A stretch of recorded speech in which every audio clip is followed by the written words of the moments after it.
So the Knicks showing out in game one of the second round. Jalen Brunson, 27 points, ties the most he's had in the first half all season. And the Knicks shoot at 65% from the half, actually higher than they shot in the first half when they scored 83 against the Hawks, just picking up right where they left off. Here's the game you can trust, presented by American Express. He was 10 for 14, scored the last 11 points, by the way, of that first half.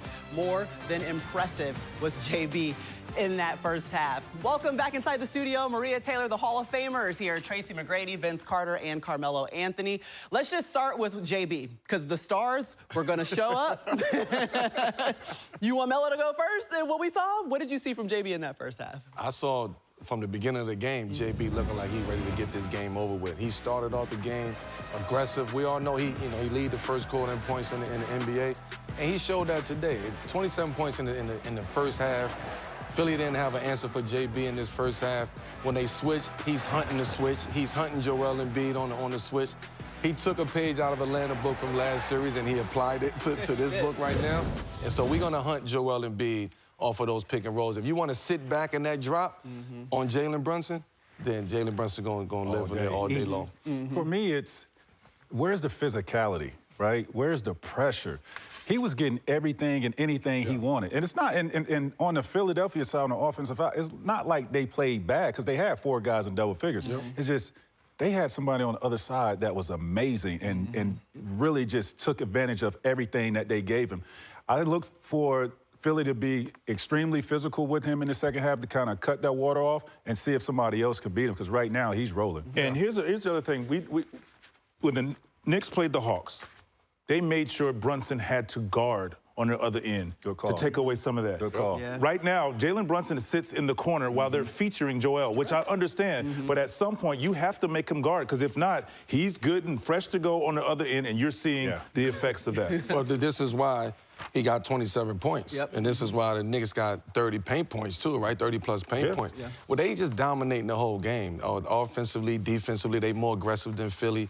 They beating Philly to the loose basketballs out there. And they just have a little bit more grit and hunger than Philly right now in the first half. Well, you mentioned the points in the paint. We'll get to what Cat was able to do, too, in that first half. He did have 10 points, putting a little bit of pressure on the defense in the interior for 76ers. I mean, Cat, he's been doing what he's been doing. If we're looking at these plays right here, Cat's vision is what really helps the New York Knicks. When he's able to be in that top of the key, that top of the paint, top of the three, now he's able to see the whole floor. In that case, he saw OG getting the back door.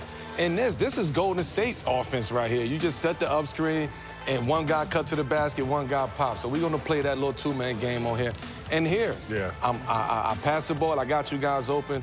Drummond, you don't know whether to be back or be up. I'm going to shoot this. I'm one of the best three-point shooting big men in this league. I feel like just that subtle move on their offensive side of getting Cat involved at the at the top of the key, being the initiator on some of those passes, really unlocked their offense. Absolutely. Yeah, and the offense has been rolling really for the Knicks over the last, 3 games now, all the way into this first half. So we'll see what they have for the second. But everybody is eating right now in the Mecca.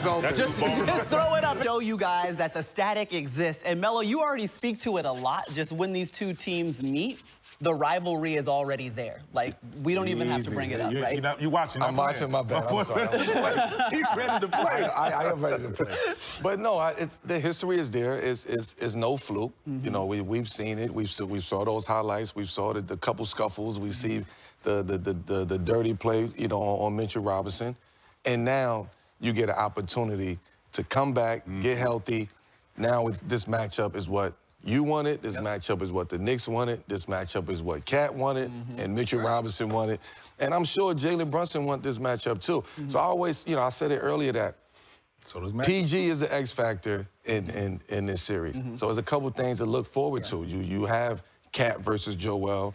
You have Mitchell Robinson versus Joel. You also have Mike Brown versus Nick Nurse too, right? Who's going to make the moves when those moves need to be made, right? When it's Game 4 and we know what each other's going to do, who's going to make the right move to make us better and get that win and win this series? I got a question for y'all, and this is pertaining to something that was said after they beat the Boston Celtics.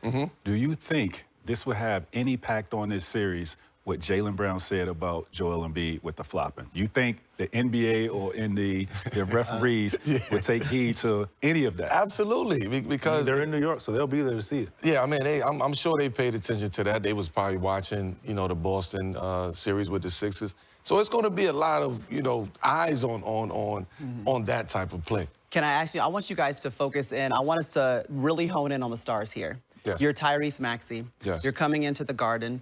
Last time you faced these guys, you lost in 6 games, but he was averaging about 29 points per game, so he balled out.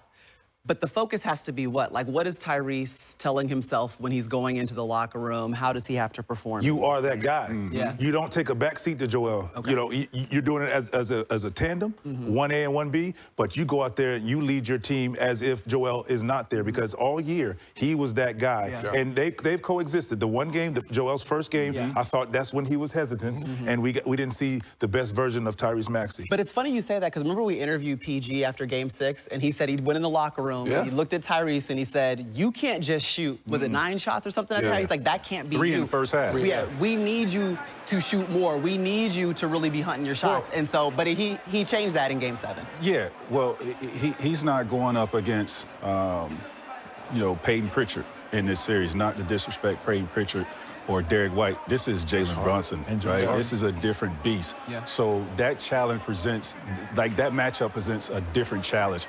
And I'm sure he's ready for that. He understands what his assignment is. I see the advantage on the offensive end with him because of his quickness, his speed. And then defensively, they have guys that they could put on Brunson. I'm not necessarily how they're going to match up. This first game might be one of those games where you feel things out and then you start making adjustments as you go. So I want to see how they match up with Brunson in this game 1. Can I ask you guys a question? Who are the real Knicks? Is it the Knicks we saw that beat the Hawks by 51? We're going to find out. Or the Knicks that lost 2 straight by 1 point to the Hawks? Like, what do we believe in more based on what we've seen so far this postseason? So that's been a question, too, the inconsistencies of the New York Knicks. We've seen them against Atlanta give away games and just fold at the end of games. But we also saw them against Atlanta where they came in locked and ready, put together a 48-minute game, and they got Atlanta out the gym. Right. So I don't know who's going to show up today, right? I know Jalen Brunson has to show up. I know Cat has to show up. I know Maxey has to show up. I know Joel has to show up.